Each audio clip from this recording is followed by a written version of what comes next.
오랜만에 누가복음으로 돌아왔습니다. 그동안은 현재 우리의 특수한 상황과 관련해서 말씀을 나눴습니다.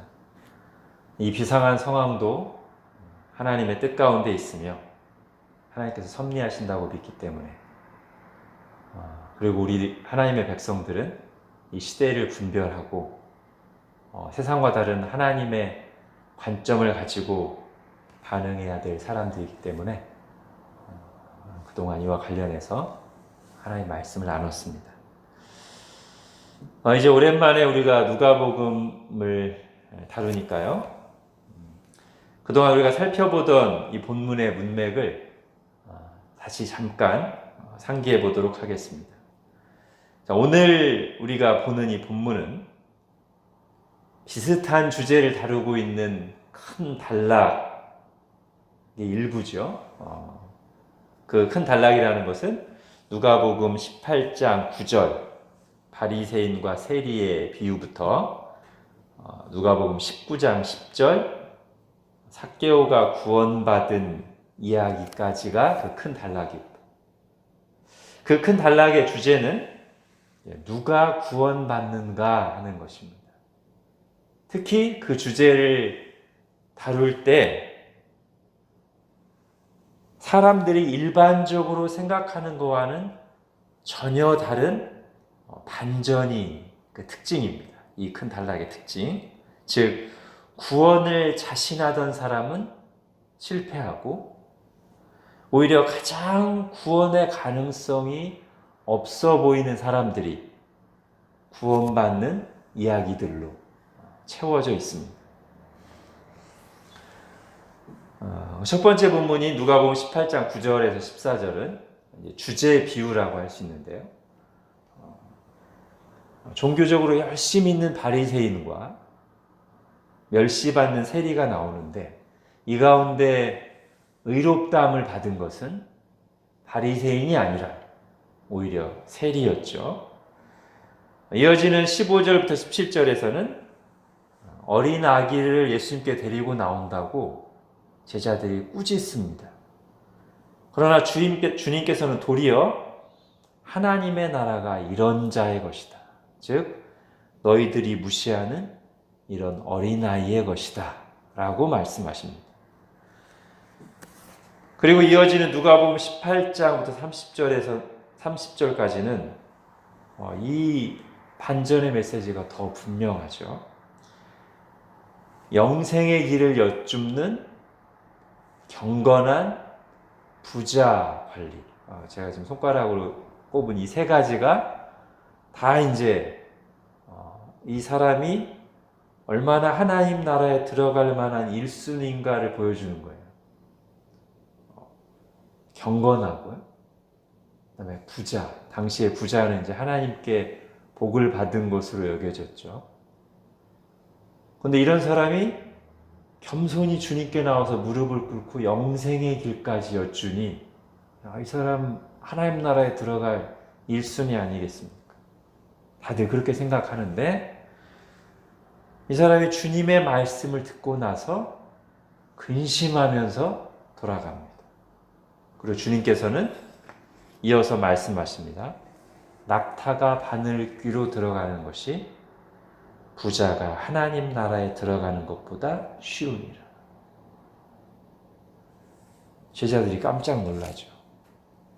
이것이 우리가 이 큰 단락 중에서 지난번까지 살펴본 내용으로서 이 큰 단락의 전반부에 해당된다고 할 수 있습니다. 그리고 오늘 본문 이후에는 또 같은 주제를 다루는 비슷한 사건들이 나와요. 사람들에게 무시당하던 맹인이 눈을 뜨고 구원을 받는 이야기. 그리고 마지막에는 모든 사람들이 이름도 안 부르고 죄인이라고 손가락질하던 삭개오가 예수님을 만나고 변화되는 사건이 나옵니다. 오늘 본문은 바로 이런 주제를 다루는 큰 단락의 중간에 위치하고 있어요. 뭔가 그 주제들과 연관된 중요한 내용이 들어 있을 것 같죠? 예, 맞습니다. 그리고 오늘 본문도 나름의 반전을 가지고 있어요.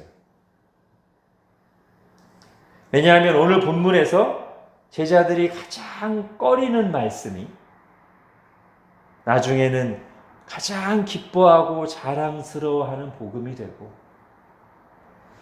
예수님께서 절대로 하지 않으셨으면 하는 그 일을 통해 제자들이 그토록 갈망하던 하나님의 나라가 이루어지기 때문입니다. 즉 제자들이 결코 원하지 않는 방식으로 제자들이 간절히 원하던 것이 성취되고 제자들이 실패라고 여기던 것이 진정한 성취가 되는 것이죠. 그리고 오늘 본문에 나오는 내용이 이 큰 단락에서 다루고 있는 주제가 뭐라고 했습니까? 누가 구원받는가에 대한 답이 됩니다. 즉 구원을 자신하던 사람은 실패하고 가장 가능성 없게 보이던 죄인들이 구원받는 그 반전의 근거가 되는 것이죠. 자, 이제 오늘 본문을 한 절씩 보겠습니다. 31절 같이 읽겠습니다.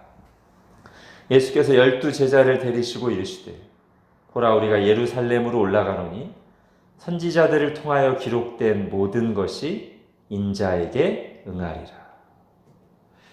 자, 이 구절에서 특히 뒷부분을 보십시오. 선지자들을 통하여 기록된 모든 것이 인자에게 응하리라. 하나님께서는 오랜 세월에 걸쳐 여러 선지자들을 보내시고 그들을 통해 말씀해 오셨습니다. 그리고 그것이 구약 성경에 기록되었습니다. 그것이 오늘 말하는 선지자들을 통해 기록된 모든 것입니다. 그런데 구약 성경에 예언된 그 모든 말씀이 예수님에게 응하리라. 예수님에게서 성취될 거라고 말씀하십니다. 즉 오랜 세월 하나님이 우리에게 전해오신 말씀의 주제가 무엇이라는 겁니까? 예수 그리스도라는 거예요. 하나님께서 우리에게 전하고 싶으신, 하나님께서 우리와 나누고 싶으신 대화의 주제가 예수 그리스도라는 거예요. 당연히 그 주님의 말씀을 기록한 성경의 주제가 예수 그리스도라는 것이죠. 요한복음 5장에서 주님께서 그 말씀을 분명히 하셨습니다. 너희가 성경에서 영생을 얻는 줄 알고 성경을 연구하거니와 이 성경이 곧 내게 대해서 예수에 대해서 말하는 것이니라. 따라서 성경의 모든 본문은 궁극적으로 예수님을 중심에 두고 봐야만 바르게 해석되고 이해할 수 있습니다. 요즘 표현으로 하면 기승전 예수님이란 말이에요. 성경의 모든 본문이. 예수 그리스도 안에서 성경의 모든 퍼즐이 맞춰지고 제자리를 찾는다는 것입니다. 성경만이 아니에요. 예수님이 누구시고 무슨 일을 하셨는가를 알 때 우리 인생도 제자리를 찾습니다. 우리 인생의 퍼즐이 맞춰집니다. 즉 예수 그리스도 안에서만 이 세상의 모든 문제 그리고 내 인생의 모든 문제에 대한 진정한 답을 찾을 수 있다는 것입니다. 율법에 대해 생각해 볼까요? 율법은 우리가 어떻게 살아야 하는가를 가르쳐 주죠. 그것이 지금 우리들, 즉 신자들에게 적용되는 중요한 율법의 용도입니다. 어떻게 살아야 되는가의 기준이라는 측면에서요. 그러나 만일 우리가 율법을 그렇게만 이해하고 예수님과 연결시켜서 생각하지 않으면 심각한 문제가 발생합니다. 율법이 선한 것이지만 인간에게는, 우리에게는 율법을 온전히 지킬 능력이 없기 때문입니다. 자, 로마서 7장에서 이것을 잘 얘기해 주고 있습니다. 로마서 7장 12절부터 24절까지 같이 읽겠습니다. 이로보건대 율법은 거룩하고 계명도 거룩하고 의로우며 선하도다. 우리가 율법은 신령한 줄 알거니와 나는 육신에 속하여 죄 아래에 팔렸도다. 내 속사람으로는 하나님의 법을 즐거워하되 내 지체 속에서 한 다른 법이 내 마음의 법과 싸워 내 지체 속에 있는 죄의 법으로 나를 사로잡는 것을 보는도다. 자, 그래서 24절에 율법 앞에서 사람이 어떻게 반응할 수밖에 없습니까? 오라, 나는 곤고한 사람이로다. 이 사망의 몹에서 누가 나를 건져내랴. 미국의 그 하버드 대학 강의실에서 실제로 있었던 일입니다. 상담 심리학 강의 중이었어요. 그 교수는 어머니에 대한 분노로 가득 차 있는 한 남성의 사례를, 그 남성과 상담한 사례를 발표했습니다. 그 남성이 상담을 통해서 자신이 얼마나 어머니에 대한 분노에 사로잡혀 있는가를 알게 되었고, 분노의 원인을 발견할 수 있게 되었다고 이제 말했어요. 그리고 또 다른 사례에 대해서 이제 말하려고 넘어가려고 하는데, 학생 중 한 명이 교수님께 질문했습니다. 이렇게 질문했어요.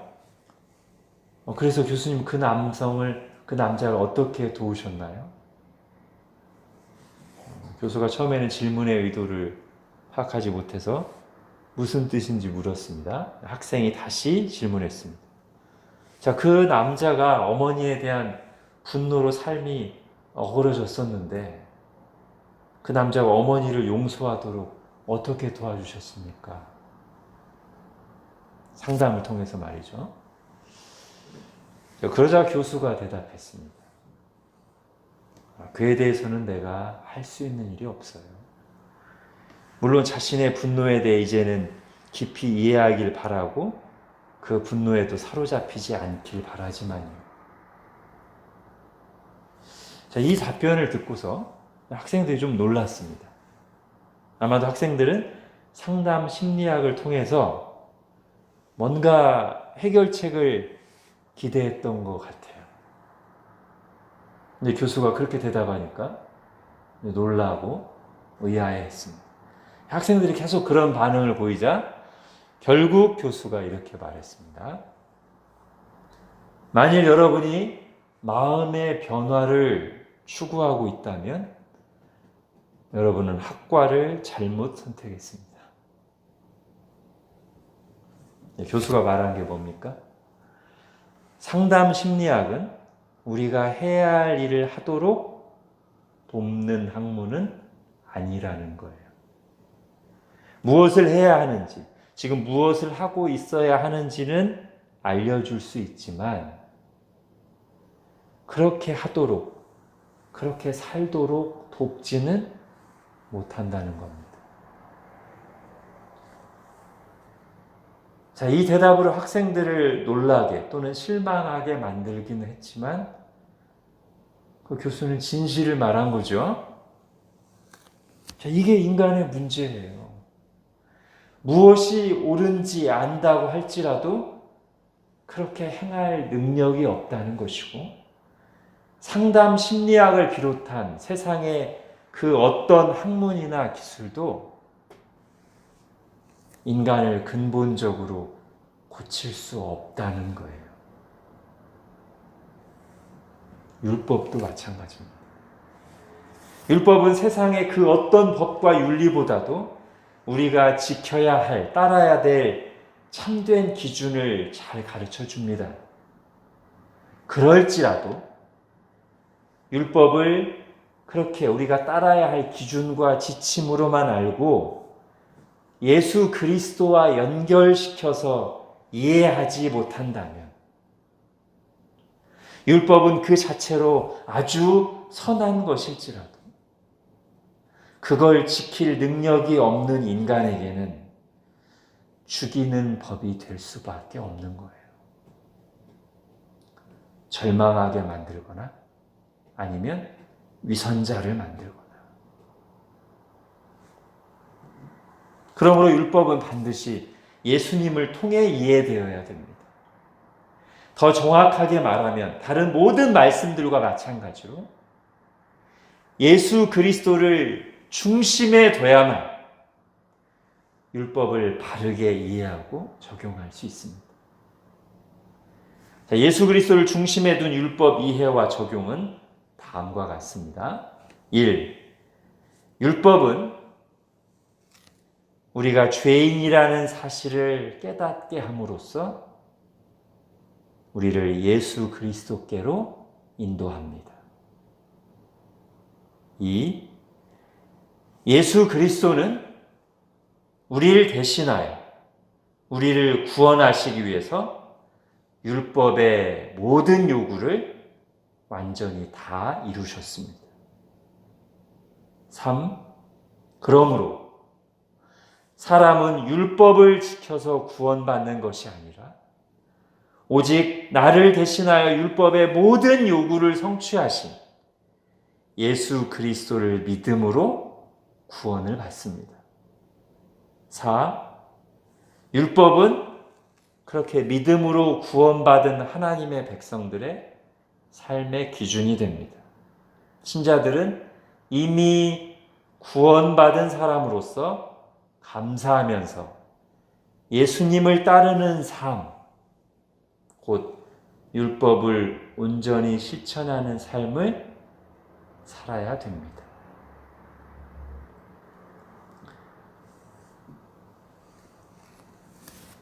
오늘 주님께서 예루살렘에 올라가시면서 제자들에게 하신 말씀은 이런 의미와 적용을 포함합니다. 우리가 율법을 포함한 모든 성경의 말씀을 그렇게 예수님을 중심에 두고 이해하도록 주신 말씀이라는 것이죠. 선지자들을 통하여 기록된 모든 것이 인자에게 응하리라. 기록된 모든 것이 예수 그리스도 안에서 성취되리라. 이런 말씀입니다.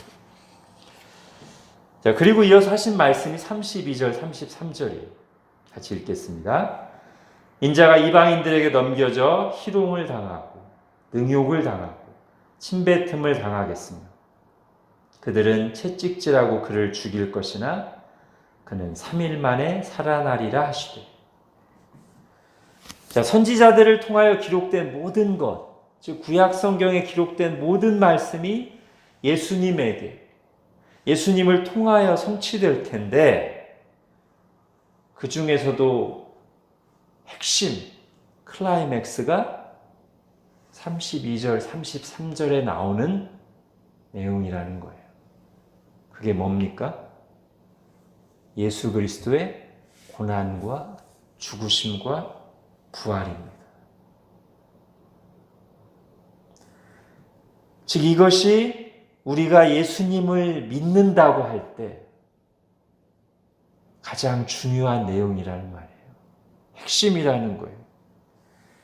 예수님의 고난과 죽으심과 부활 사건, 그리고 그 의미를 성경에 게시된 대로 바르게 알고 믿는 것이 예수님을 믿는 기본이요, 핵심이라는 말이에요. 좀 더 강하게 말한다면 그것을 분명하게 알고 믿지 않으면 예수님을 제대로 믿는 게 아니라는 말이에요. 아무리 교회 열심히 다니고 교회에서 봉사하고 착하게 살지라도 그건 다 중요합니다. 그러나 그럴지라도 예수님의 고난과 십자가 죽으심과 부활의 사실을 믿지 않으며, 그리고 그 의미, 왜 고난 받으시고 왜 십자가 달려 죽으시고 왜 부활하셨는지를 바르게 깨닫고 믿지 않으면 구원과 천국과 상관이 없다는 말이에요. 왜냐하면 우리를 구원하시고 하나님 나라를 이루시기 위한 가장 결정적인 사건이, 절정이 되는 사건이 예수 그리스도의 십자가 죽으심과 부활이기 때문이에요. 그렇다고 지금 주님께서 말씀하시기 때문이에요. 그리고 바로 여기서 인간의 진정한 문제가 무엇인가가 드러납니다. 만일 인간의 문제가 정치적인 문제였다면, 요즘 한국교회가 거기에 너무 깊이 발을 담그고 있습니다만, 아니 그게 정말 인간의 최고의 문제였다면 예수님은 로마 제국과 부패한 정치인들을 징치하심으로써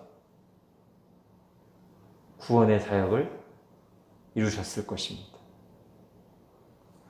만일 인간의 문제가 경제적인 문제였다면 예수님은 오병이어의 기적을 계속해서 베푸셨을 것입니다.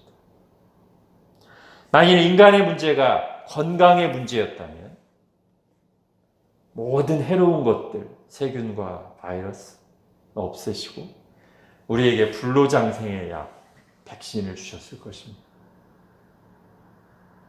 그러나 예수님은 그렇게 하지 않으셨어요. 그걸 위해 오지 않으셨습니다. 선지자들이 장차 오실 그리스도에 대해 예언한 그 모든 내용들이 그런 내용이 아니었어요. 오늘 주님이 말씀하신 대로 성경에 기록된 모든 것이 예수님에게 응할 텐데, 예수님 안에서 성취될 텐데, 그 핵심은 지금 뭐라고 말씀하시는 겁니까? 고난 받으시고 죽으시고 부활하시는 거랍니다. 왜냐하면 인간에게 해결되어야 될 진짜 문제는 질병이나 지금 코로나19처럼 경제적 궁핍이거나 정치적인 문제가 아니기 때문에, 그런 문제는 지나가는 문제, 표면적인 문제. 인간의 진짜 문제는 죄의 문제입니다. 죄 때문에 창조될 때 우리 속에 심어두신 하나님의 형상이 어그러졌고, 죄 때문에 하나님과의 관계가 깨어진 상태에 있는 것, 죄 때문에 하나님의 진노 아래 있고 영원히 심판받는 것, 그게 인간의 진짜 문제라는 거예요. 그러므로 예수 그리스도께서는 구원자로서 오셔서 우리의 죄를 짊어지는 일을 하셨습니다. 세례자 요한이 예수님을 처음 뵀을 때 성령님께 감동되어서 했던 증언 그대로입니다. 보라, 세상 죄를 지고 가는 하나님의 어린 양이로다. 예수님은 그것이 바로 성경에 기록된 모든 것이 이루어지는 핵심이라고 말씀하고 계신 거예요. 하나님의 아들이신 예수 그리스도께서 우리의 죄를 짊어지시는 것, 하나님과 사람에게 버림받은 죄수가 되어 희롱을 당하고 능욕을 당하고 침뱉음을 당하고 채찍질을 당하고 마침내 십자가에 못 박혀 죽으시는 것, 그렇게 하나님의 진노와 심판이 남김없이 예수님께 쏟아 부어져서 우리의 모든 죄가, 나의 모든 죄가 예수 그리스도 안에서 완전하게 해결되는 것, 그렇게 죄와 죽음을 이기시고 3일 만에 부활하시는 것, 그렇게 성경에 기록된 모든 예언이 성취되리라고 말씀하십니다. 그래야 누구든지 그를 믿는 자마다 멸망하지 않고 영생을 얻게 하시는 것입니다. 예수 그리스도께서 이렇게 우리 죄를 감당하셨으므로 세리도, 어린아이도, 삭개오도, 십자가형을 당한 흉악한 강도도 예수 그리스도의 은혜로 구원을 받는 것입니다.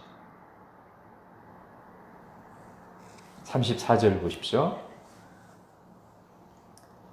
그런데 제자들이 이것을 하나도 깨닫지 못하였으니라고 기록되어 있습니다. 구약 성경이 반복해서 증언하고 있으며 이제 예수님께서 직접 그 핵심을 가르쳐 주고 계시는데도 제자들은 하나도, 그러니까 전혀 깨닫지 못했습니다.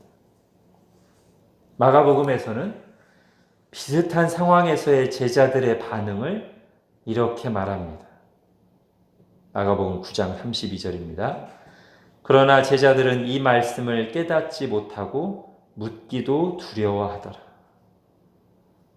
자, 오늘 본문에서는 제자들이 복음의 핵심인 그리스도의 십자가와 부활을 전혀 깨닫지 못했다는 사실을 강조하고 있다면, 마가복음에서는 깨닫지 못할 뿐 아니라 알고 싶어 하지도 않았다는 사실, 묻기도 두려워하더라.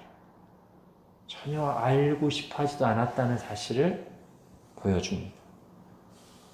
그리고 여기에 다시 한번 인간의 절망적인 상태가 나옵니다.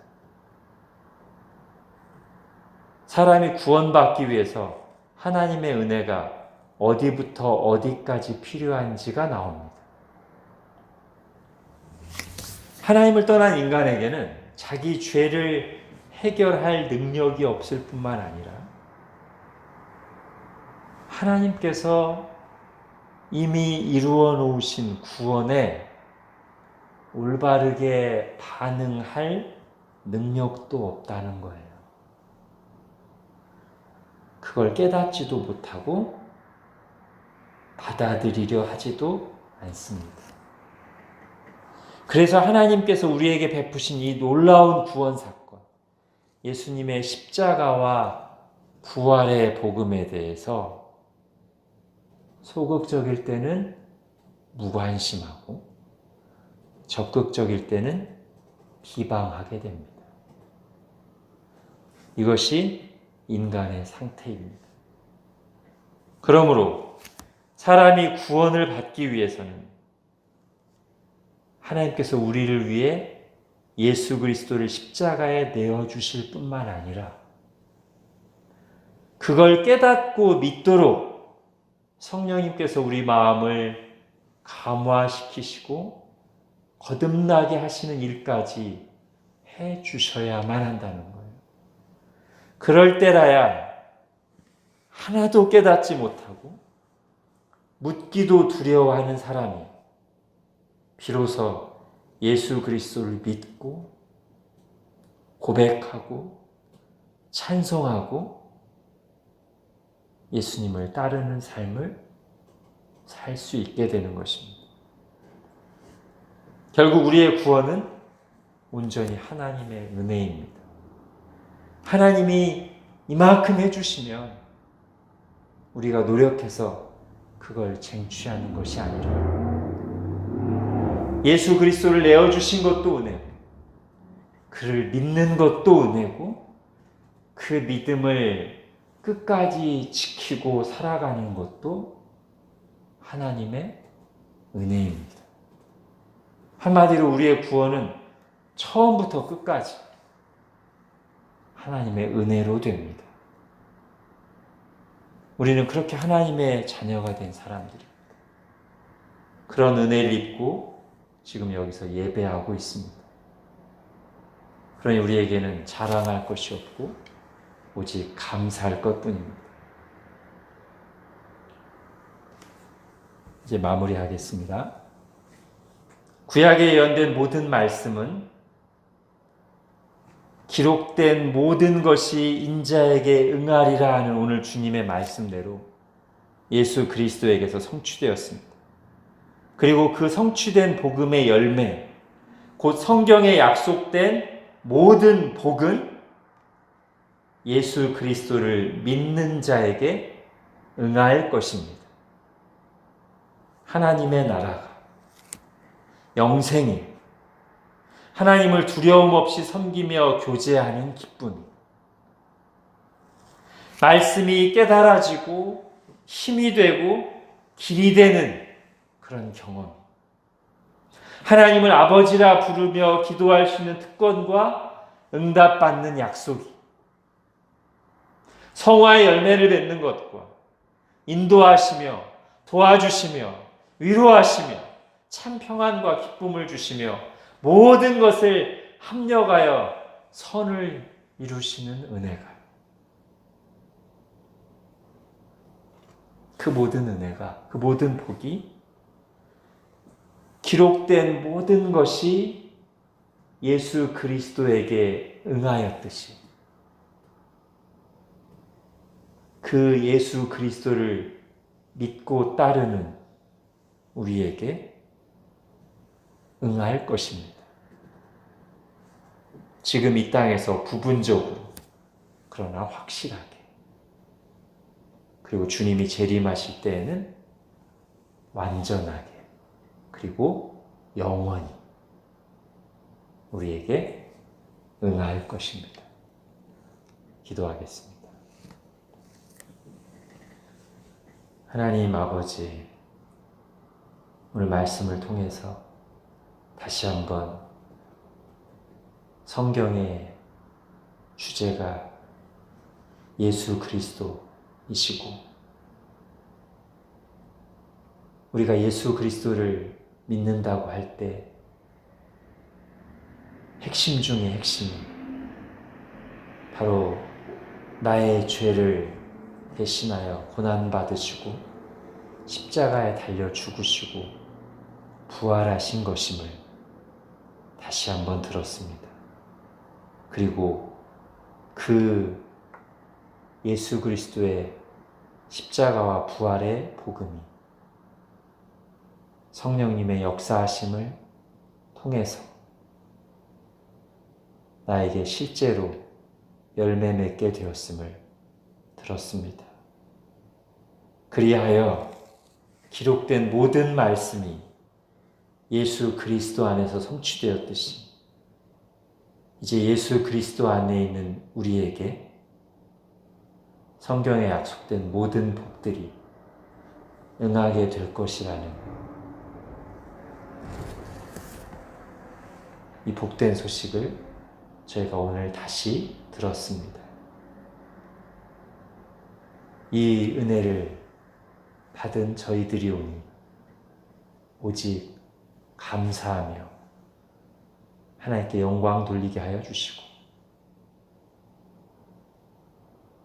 오직 하나님의 은혜만을 자랑하게 하여 주시고, 그리고 우리에게 약속된 그리고 실제로 응할 그 복들이 얼마나 크고 풍성한지를 알아서 지금 여기에서부터 감사하고 즐거워하며 누리고, 또 그것을 완전하고 영원하게 누릴 소망을 가지고 힘차게 살아가는 저희들 되게 하여 주옵소서.